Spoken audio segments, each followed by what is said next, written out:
TRS 아카데미에서 헌법을 담당하고 있는 배성중 강사입니다. 자, 이 교재 요번에 이제 새로 나왔는데 이 교재를 가지고 헌법 핵심 지문 총정리 요 교재를 가지고 특히 변호사 시험 대비용으로 강의를 진행할 겁니다.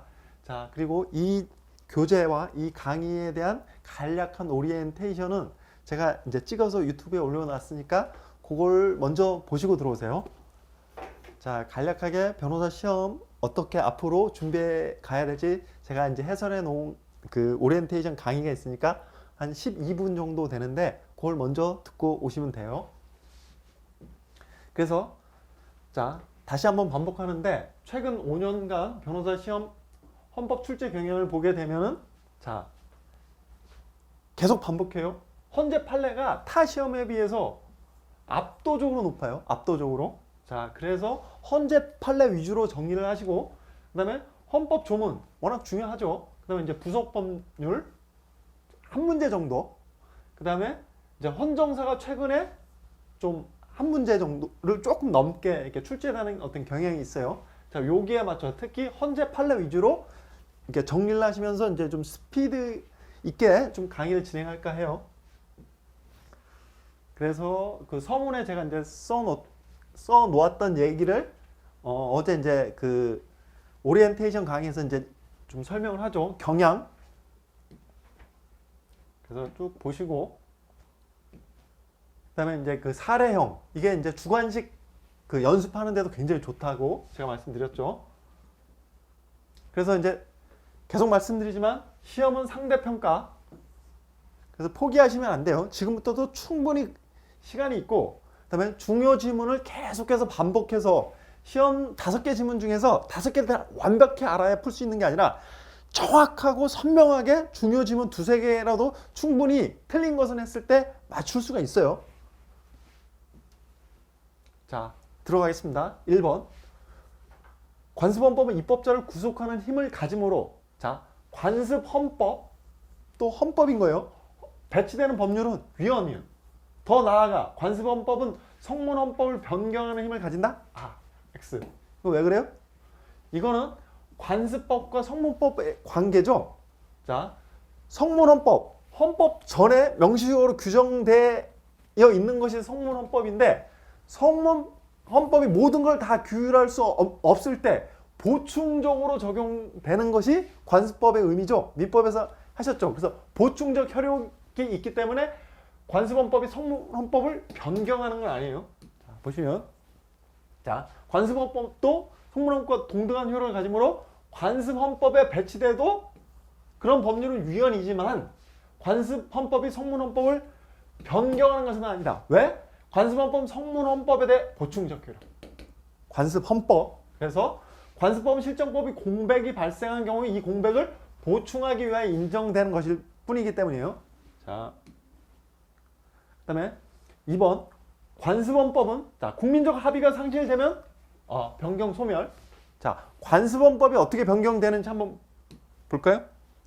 관습헌법도 헌법의 일부로서 성문헌법의 경우와 동일한 효력을 가지기 때문에 법규범은 최소한 헌법 개정 절차 130조에 의거한 헌법 개정의 방법에 의하여만 개정될 수 있는데 이 경우 관습헌법 규정은 헌법 전에 있어요, 없어요?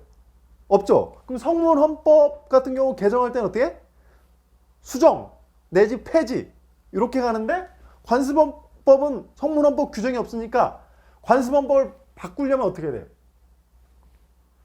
관습헌법과 상반되는 헌법 규정을 집어넣는 방식으로. 그래서 관습헌법 규범은 헌법 전에 그와 상반되는 법규범을 첨가함에 의하여 폐지되는. 무슨 말인지 아시겠죠? 그래서 관습헌법은 그것을 지탱하고 있는 이렇게 개정하고 한편 이러한 형식적인 헌법, 그러니까 형식적으로 이렇게 개정하는데 개정 외에도 관습헌법 그것을 지탱하고 있는 국민적 합의성을 상실하게 되면 그거에 의해 법적 효력을 상실해. 자, 그 다음에 헌법의 어느 특정 규정이 다른 규정의 효력을 전면 부인할 수 있는 정도로 효력성의 차등을 인정할 수 있어요? 없어요. 자, 이게 헌법 규정에 위배되는 헌법 규정. 요 논의 특히 헌법 29조 2항에 있는 그러니까 국가배상 그러니까 이중배상 금지 규정 있잖아요. 자, 이게 이제 헌법 29조 2항의 근거예요. 헌법에 근거하기 때문에 그러면 헌법 29조 2항 이제 위헌 소지가 많은 헌법 규정이 있는데 이거를 더 뭐 인간의 존엄성이라든지 뭐 국민 주권을 규정한 이런 더 왠지 더 그 이념적이고 더 중요한 규정 헌법 규정에 의해서 그러니까 다른 헌법 규정을 위헌 법률 또는 위헌 헌법 규정이라고 해서 헌법 규정에 위배되는 헌법 규정 이걸 인정할 수 있을까? 이거 굉장히 논의할 만한 굉장히 중요한 주제이긴 한데 이런 거 효력상의 차등을 인정할 수는 없다. 그래서 뭐라고 했냐면 이념적 논리적으로는 인간의 존엄성, 국민 주권 이런 거는 그런 규범사는 우연, 이념적, 논리적. 그렇지만 효력상의 차등 그것이 헌법의 어느 특별 규정이 다른 규정의 효력을 전면적으로 부인할 수 있을 정도로 개별적 헌법 규정 사안의 효력상의 차등을 의미하는 것은 아니다. 그러면 그런 이제 문제의 소지가 있는 헌법 규정은 어떻게 하겠어요? 헌법 개정을 해야 되는 거죠.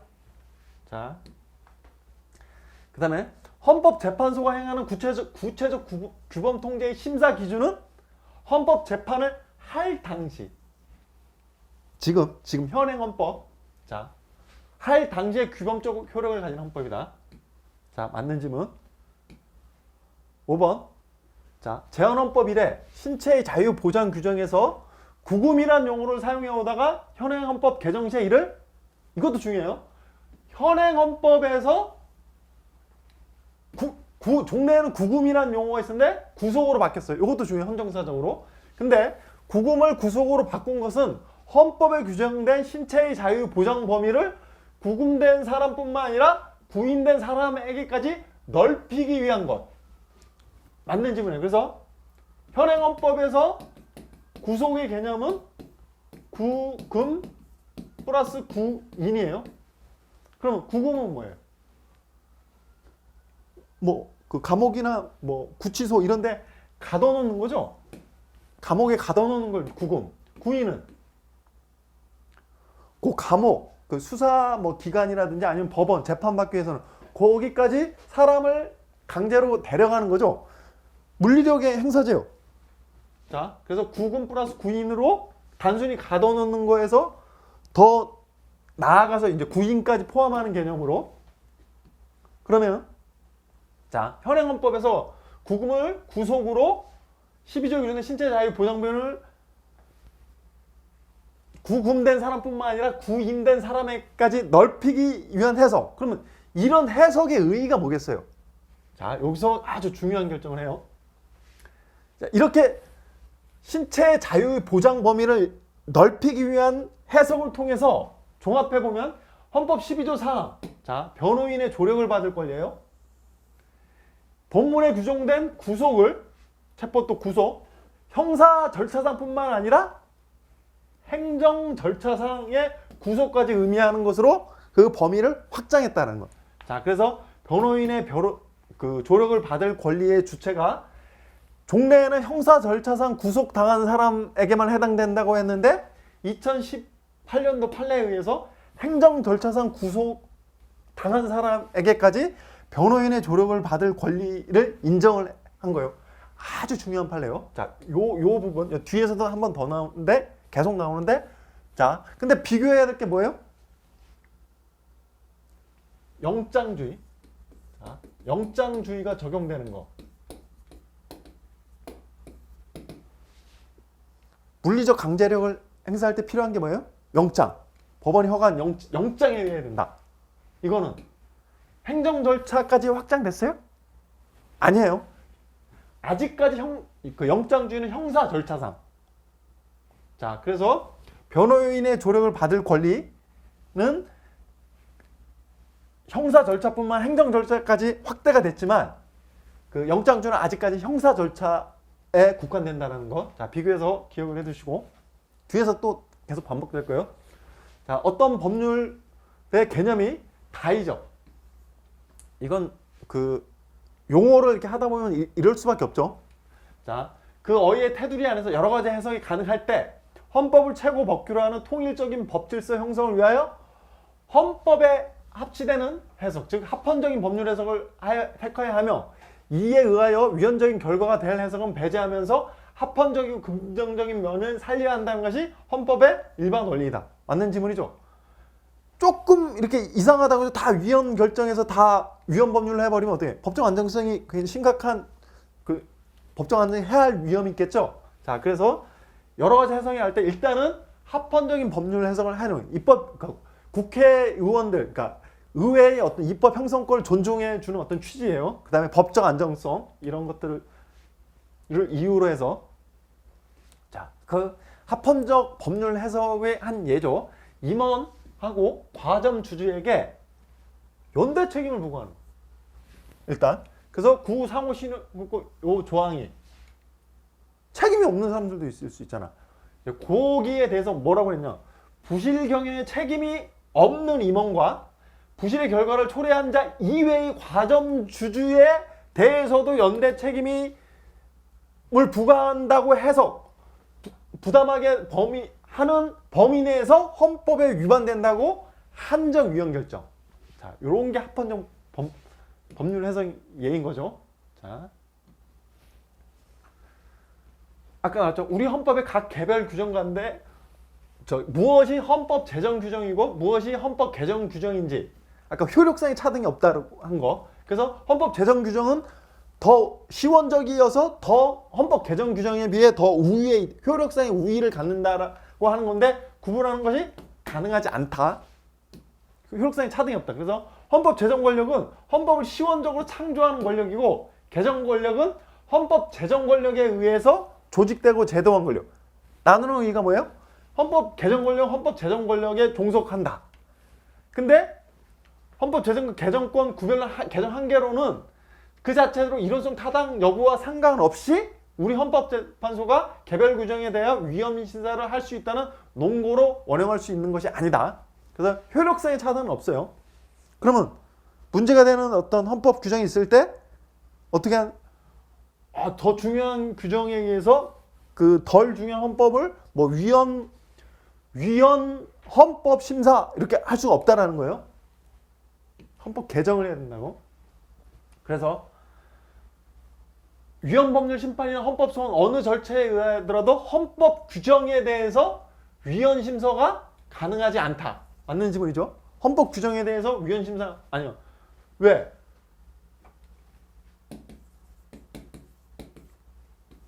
그 문제가 있는 헌법 규정, 이중배상 금지 규정 같은 경우 그 헌법 규정을 좀 문제가 있다고 해서 좀 어떻게 헌법재판소에서 어떻게 좀 이 규정 자체를 뭐 위헌 법률 심판이라든지 헌법 소원을 통해서 이 규정을 없애려고 하는 어떤 시도를 하려고 하는데 헌법 규정이기 때문에 다른 헌법의 위배돼서 위헌이다라고 할 수가 없다. 효력이 같기 때문에. 헌법, 법률, 명령, 규칙. 그러면 헌법에 위배되는 법률, 위헌 법률 심사를 할 수 있죠. 그 다음에 헌법 또는 법률에 위배되는 명령, 규칙, 명령 규칙 심사를 이렇게 할 수가 있어요. 근데 헌법에 위배되는 헌법 심사는 안 된다니까. 그래서 위헌 법률 심판은 안 되고 헌법 소원. 이 헌법 규정이 나의 기본권을 침해한다. 그래서 헌법 소원. 헌법 소원은 대상이 나중에 이제 헌법 소원, 헌법 재판 부분에서 할 건데 공권력 행사해야 되죠. 헌법 규정이 공권력이 국민적 합의의 결과예요. 공권력이 아니에요. 자, 보시면 자, 위헌 심사의 대상이 법률 명시되기 때문에 헌법 개별 규정 자체는 헌법 소원에 대한 위헌 심사의 대상이 아까 위헌 법률이 아니기 때문에 그다음에 헌법은 그 전체로서 주권자인 국민의 결단 내지 국민적 합의의 결과라고 보아야 할 것이므로 헌법 개별 규정을 68조 1항의 공권력 행사의 결과라고 볼 수도 없다. 그래서 헌법 소원 심판도 안 되고 위헌법률 심판도 안 되는 거예요. 자, 중요해요.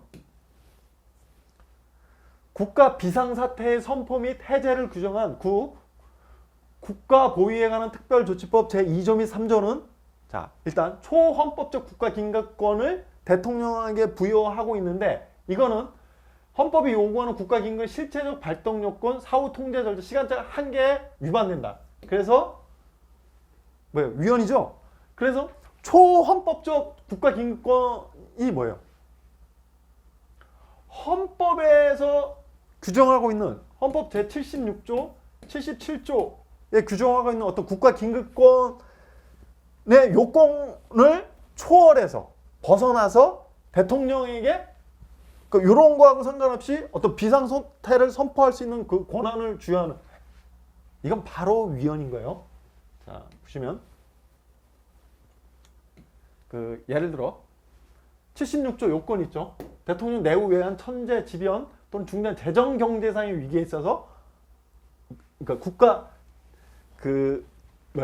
긴급 국가 긴급권을 이제 발동할 수가 있는 거예요. 국가의 안위에 관계된 중대한 교전 상태에 있어서 보위하기 위하여 77조는 전시사변 또는 이에 준한 국가 비상사태에서 병력으로서 군사상 필요에 응한 아주 엄격한 요건에 이렇게 인정이 되는데 이 헌법의 요건을 초월해서 초헌법적 국가기능권 예를 들어 뭐 하는데 사회 안녕 질서를 유지하기 위해서 그러니까 국가 비상사태를 선포하고 예를 들어 언론 출판 집회 결사의 자유라든지 이런 거를 못하게 이렇게 막는다라는 거죠. 기본권의 어떤 중대한 제한을 가하는 거예요. 여기에 뭐 사회 안녕 질서를 위한 이런 게 없잖아요. 자, 바로 위헌의 소지가 큰 거예요. 그 다음에 선포할 수 있고 또 해제하기 위해. 자, 국가보위에 관한 특별조치법과 관련돼서 가장 핵심적인 두 조문인 거예요. 그래서 요게 초헌법적 국가긴급권을 대통령에게 부여하기 때문에 위헌이어서 핵심적인 조문이 선포하고 해제하는 그게 가장 핵심적인 조문이 위헌이니까 다른 조문은 다 위헌이라고 판시를 한 거예요. 보시면 국가 비상사태 선포를 규정한 특별조치법 2조는 헌법에 한정적으로 요구하는 국가긴급 실체적 발달 요건 어느 하나 해도 아까 봤죠? 76조, 77조 해당하지 않은 것으로 초헌법적 국가긴급권의 창설. 그래서 2조 및 3조가 초헌법 국가긴급을 대통령에 부여해서 법률에서 헌법이 요구하는 국가긴급 실체적 발동 요구 사후 통제 절차 한계 위반 위헌이고 이를 전제하는 특별조치법상 그 밖의 규정들도 모두 위헌. 가장 핵심적인 규정이 위헌이니까. 자, 초헌법적 국가긴급권의 창설에 해당하고 2조, 3조가 위헌이라고 하여 특별조치법은 다른 가장 핵심적인 위헌이어서 다른 규정도 모두 당연히 헌법에 위반된다고 봤죠. 자, 헌정사. 자, 아까 봤지만 최근에 19, 20년 보면은 헌정사가 6지문 내지 7지문이 나오죠. 그러니까 이거를 포기할 수는 없어요. 그래서 이제 어떻게 하는 것이 가장 좋냐 하면은 제가 유튜브에 스토리가 있는 헌정사 해가지고 한 3시간에서 4시간 사이 분량으로 제 헌법 교재 후반부에 나와 있는 헌정사를 제가 강의를 해놓은 게 있어요. 그거를 제가 이제 한국 현대사 부분을 현대사 교과서들을 이렇게 참조해서 간략하게 요약을 한 다음에 그걸 토대로 해서 대한민국 헌법의 역사를 좀 정리를 했기 때문에 7페이지 분량밖에 안 돼요. 그 다음에 제 프린트물로 올려놨고 제 교재는 있어요. 그 교재 양 날개에 최근에 기출된 헌정사 문제를 이렇게 다 실어놨으니까 강의를 듣고 그 문제를 풀어보는 게 가장 빠르고 쉽게 이렇게 받아들일 수 있어요. 그 다음에 저하고 같이 최근에 기출된 헌정사 문제를 간략간략하게 터치하면서 가고 이것만이라도 좀 확실하게 정리해야겠다. 이렇게 접근하면 돼요. 포기하지 않는 게 제일 중요해요.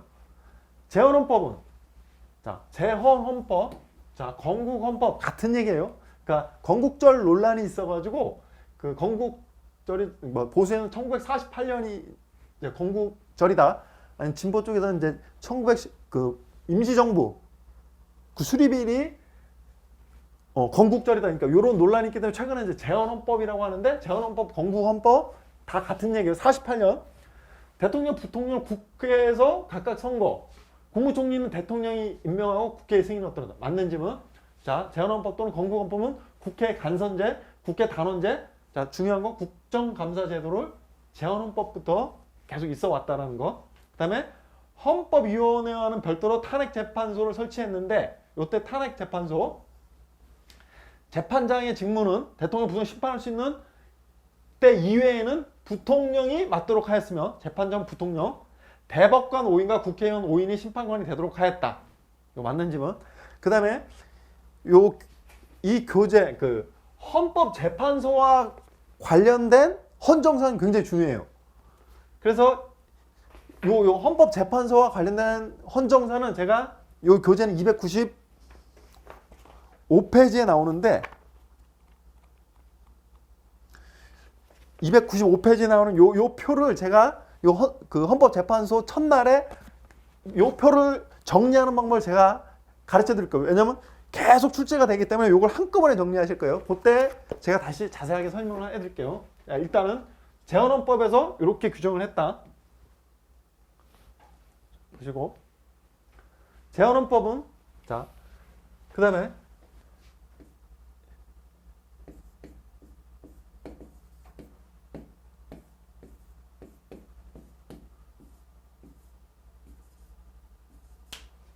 자, 재헌헌법 1948년 재헌헌법이라고도 하고 48년 그냥 48년 헌법이라고도 해요. 자, 1차 개헌헌법은 52년, 2차는 54년, 3차 4.19 혁명 뒤죠. 그 다음에 4차는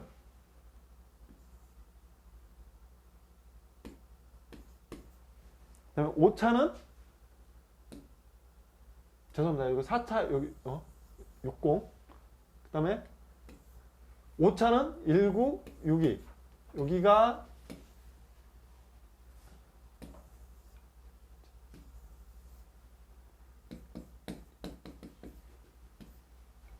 오 차가 30하고 7차가 1972, 8차가 1980, 9차가 1987. 그래서 7차가 40, 유신헌법, 8차가 80년 50헌법, 그 다음에 9차 1987년 현행헌법이 60. 자, 그래서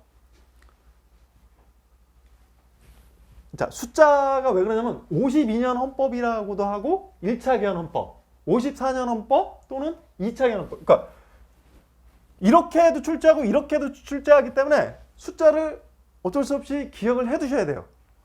그 다음에 20 헌법. 그러니까 여기는 10이에요. 10. 자, 3차에서부터 20, 5차 62년 30, 그 다음에 7차 72년 40 유신헌법, 8차 80년 50, 그 다음에 9차 현행헌법 60. 자, 공화국으로 이렇게 바뀌는 거는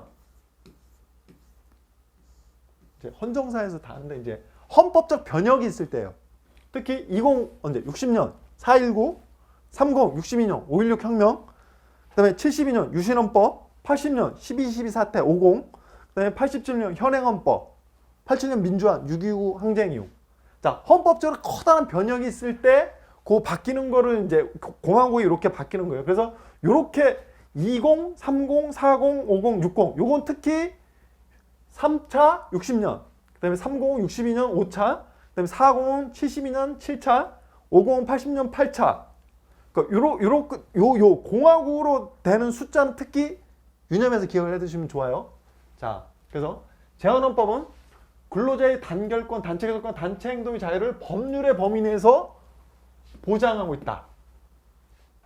법률의 범위 내에서 보장. 자, 맞는 지문인데, 자, 재헌헌법은 신앙, 양심의 자유와 학문, 예술의 자유와 같은 정신적 자유를 제외하고는 기본권 조항마다 법률 유보 조항을 뒀어요. 그래서 보시면 근로자의 단결권, 단체권, 단체 교섭권, 단체 행동의 자유는 법률의 범위에서 보장된다. 19조. 노령, 질병, 기타 근로 능력의 상실로 인하여 생활 유지 능력이 없는 자는 법률이 정하는 바에 의해, 그러니까 이렇게 이렇게 거의 뭐 신앙, 양심 이런 거 굉장히 절대적인 자유 이런 거잖아요. 그 굉장히 정신적 영역, 학문, 예술 이런 거를 제외하고는 기본권 조항마다 이렇게 유보 조항을 뒀다라는 거. 자, 그래서 그런 거를 출제를 했어요. 자, 기억을 해두시고. 그 다음에 재헌헌법은 경제의 장과 재정의 장을 별도로 둠으로써 경제와 재정의 의미를 강조하였으며 개인의 경제 활동의 자유를 우선적으로 보장. 까딱하면 맞는 질문이죠. 맞는 질문 같죠. 근데 자, 48년 재헌헌법 해방이 되고 막이죠. 그래서 이때 이제 해방 전국에 있어서, 자, 이런 부분들은 제가 헌정사에서 굉장히 자세하게 설명을 해요. 해방 전국에 있어서 항일, 일본에 대해서 이제 무장 독립 투쟁을 한 세력이 이제 민족주의 세력하고 사회주의 계열이 있죠. 근데 실제로 이 전에는 조선이었잖아요. 조선. 근데 일본과 이렇게 항일 어떤 이제 투쟁을 할 때 이론적 뒷받침이 이쪽에서 굉장히 강력했죠. 그래서 실제로 중국 팔로군을 따라서 독립운동을 하던 요게 이제 실제로 80% 이상이었죠. 그러다 보니까 이 사회적 분위기가 이렇다라는 거예요. 그래서 재헌헌법에 뭐 이익분배 군정권이라든지 이렇게 사회적인 색채가 짙은 이런 것들이 많이 들어가 있죠. 그래서 보시면 개인의 경제활동의 자유를 우선적으로 보장하는 게 아니라, 그 다음에 규정이 어떻게 보면 재헌헌법은 경제질서의 원리에 관한 사회정의 실현을 기본으로 하고 개인의 경제적 자유를 붙여줘. 왜? 사회 분위기가 그랬다니까. 그래서 48년 헌법 84조 보면 대한민국의 경제질서는 모든 국민의 생활의 기본적 수요를 충족하. 야, 이게 대단하죠. 사회 정의의 실현과 균형 있는 국민 경제 발전을 기본으로 하고 각인의 경제상 자는 이 한계 내에서 보자. 자, 지금하고 이렇게 좀 전도된 형식으로 규정돼 있어요. 그게 왜 그래? 이 당시의 사회 분위기 때문에 그런 거예요. 자, 그래서 이제 틀린 지문이었고, 52년 1차 개정헌법은 대통령 직선제, 국회 양원제를 규정하였다. 맞는 지문. 그래서 양원제 52년 1차 민의원 참의원으로 구성하고 양원제, 대통령, 부통령은 국민의 보통평등 직접인의 각각 선거 직선제. 자, 52년 1차에서 주권제약 영토 변경을 위한 개헌에 대한 국민투표제와 국민의원의 개별적 불신임제 도입, 자유경제체제로의 경제체제 전환. 이거는 52년 1차가 아니라 54년 2차. 자, 2차 헌법 개정 54년 2차 보시면 2차 개헌 내용이에요. 다시 주권제약 영토 변경을 위한 개헌에 대한 국민투표제, 국무위원회는 개별적 불신임제, 자유경제체로의 경제체제 전환, 54년 2차. 자, 기억을 해두세요. 그 다음에 국무총리 제도는, 자, 54년 2차 개헌헌법 폐지. 딱 국무총리는 딱 한 번 폐지된 데가 있는데 1, 2, 3, 4, 5, 6, 7, 8, 9까지 중에서 딱 한 번 54년 2차. 그 다음에 아까 봤지만 국무위원회에 대한 개별적 불신임제, 54년 2차 국무위원회에 대한 개별적 불신임제 기억해주세요. 그 다음에 국무총리는 2차 개정헌법에서 폐지. 2차 54년도에서 딱 한 번 국무총리가 폐지됐다. 54년 2차 대한민국 주권 제약 영토 변경을 가져올 국가 안행하는 중대 사항은 민의원 선거권자 3분의 2 이상의 투표와 유효투표 3분의 2 이상의 찬성을 얻어야 한다고 규정했다. 국민투표에 붙여서. 자, 민의원 의원 선거권자 3분의 2 이상의 투표, 유효투표 3분의 1 찬성. 굉장히 엄격하게 됐죠. 그래서 보시면 54년 헌법이에요.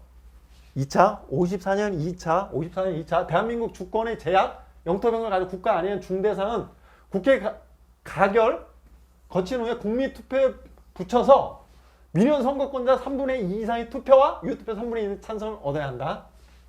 그 다음에 전항의 국민투표의 발의은 국회의 가결이 있은 후 1개월 이내에 민의원 선거권자 50만 이상의 찬성. 뭐예요? 국민 발안이죠? 자, 저 기억을 해주세요. 국민 발안. 발 2, 3, 4, 5, 6. 자, 국민 발안. 발 2, 3, 4, 5, 6. 발 2, 3, 4, 5, 6. 발 2, 3, 4, 5, 6. 자, 7차 개정 유신헌법에서 폐지가 됐어요. 이 국민 발안. 그래서 6차 개정까지. 국민 발안 2차 54년 2차에서 처음 들어와서 발 2, 3, 4, 5, 6. 발 2, 3, 4, 5, 6. 자, 국민 발안 발 2, 3, 4, 5, 6. 자, 54년 2차 개정헌법은 민주공화국 국민주권, 그 다음에 주권제약 영토병을 가져 국가 안에 중대사항에 대한 국민투표 규정을 개폐할 수 없다고 규정했어요. 그래서 개폐할 수 없는 규정 54년 2차. 그래서 보시면은 54년 헌법은 헌법 개정 금지 조항을 명시적으로 규정했는데 민주공화국, 국민주권, 주권제약 영토병 필수 국민투표. 그래서 민국국으로 그러면 그렇잖아요. 국민주권, 민주공화국, 국민투표. 국민국으로 기억을 해주세요. 그래서 이게 1조, 2조, 7조는 개폐할 수 없다가 이제 요 조항들이에요.